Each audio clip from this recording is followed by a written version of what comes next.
আরে না না, কি যে বলো। আচ্ছা বাদ দাও, আমাদের দেখা হচ্ছে কবে তাই বলো। কিরে দোস্ত, খুব ফুরফুরে মনে হচ্ছে, সমস্যা কি?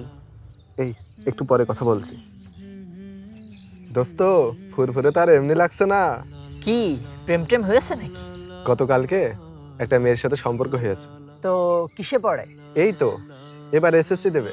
আচ্ছা, তুই কি একমাত্র সুন্দর মানুষ? দুনিয়ায় কি আর সুন্দর মানুষ নেই? এ আবার কেমন কথা? আমার সে সুন্দর মানুষ থাকবে না তা আবার হয়? না, আমি বলছি এর কারণ আছে। মেয়ের বয়স কত? তাও 15 হবে। মেয়ের বয়স যদি 15 হয়, তাহলে যুগ অনুযায়ী এই মেয়ের ভালো লাগা শুরু হয়েছে আরো 2 বছর আগে থেকে। এই 2 বছরে কি তোর থেকে ভালো ছেলে ওর চোখে পড়িনি?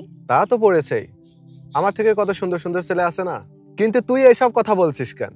যে মেয়ে তোকে একদিন দেখাতেই তোর সাথে সম্পর্কে জড়িয়ে গেল, সে মেয়ে এই 2 বছরে আর কারোর সাথে সম্পর্কে জড়ায়নি, এই বিশ্বাস তুই কিভাবে পেলি?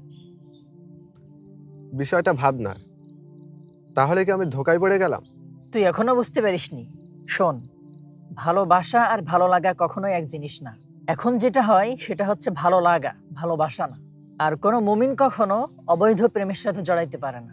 তুই হয়তো ভাবছিস আমি নামাজ কালাম পড়ি, এইটুকু প্রেম করলে আর কি বা হবে, কিন্তু এটা যে কত বড় মারাত্মক একটা গুনাহ তা হয়তো তোর জানা নেই। তুই আমার প্রকৃত বন্ধু, তোর জন্য যে কত বড় একটা গুনার থেকে বেঁচে গেলাম। যা, আজ থেকে ব্রেকআপ।